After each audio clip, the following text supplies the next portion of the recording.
New information is coming out of the police report about the night Deputy Brian Herzl shot Scott Creach. The more than 700-page document goes into great detail about the events of that night and documents what happened from multiple points of view.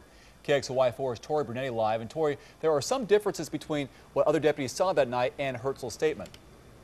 The differences are slight but very apparent. If you were a prosecutor trying to decide what, if any, charges need to be filed, there are questions you might want answered. There are a lot of questions around whether or not Creach could clearly see Deputy Herzl. We already know Herzl was driving an unmarked car and sitting in a dark parking lot. What is not clear is whether or not Creach had a police spotlight shining in his eyes as he approached Herzl's vehicle. Preventing him from being able to see Herzl was a sheriff's deputy.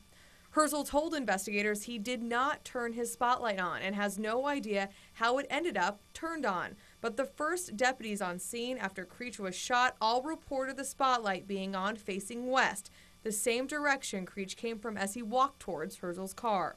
Another question, in what hand was Creach holding his gun?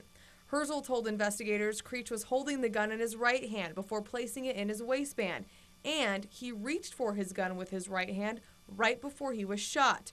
But all the deputies that responded to the scene after Creach was shot say they saw a flashlight near Creach's right hand and the gun was down by his feet. Another thing we discovered today, in every single statement Creach's wife gave, she said she heard her husband yell or scream right before she heard the gunshot. But when investigators asked Herzl if Creach made a sound after he struck him with a baton, he says he didn't say anything verbal. No, there was no comments, no words, no nothing. The other big thing that comes into question a lot in this report is the distant Creach was from Herzl when he was shot. During his interview with investigators, Herzl has a hard time remembering.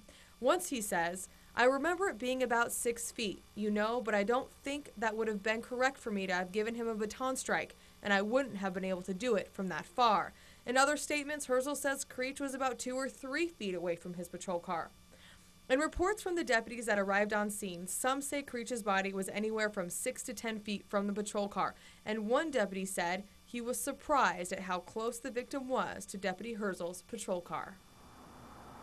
Now, those discrepancies likely won't be resolved. They'll be up to the prosecutor's office to sift through all those statements and determine the truth as best they can. In the Spokane Valley, Tori Brunetti, KXLY4 HD News.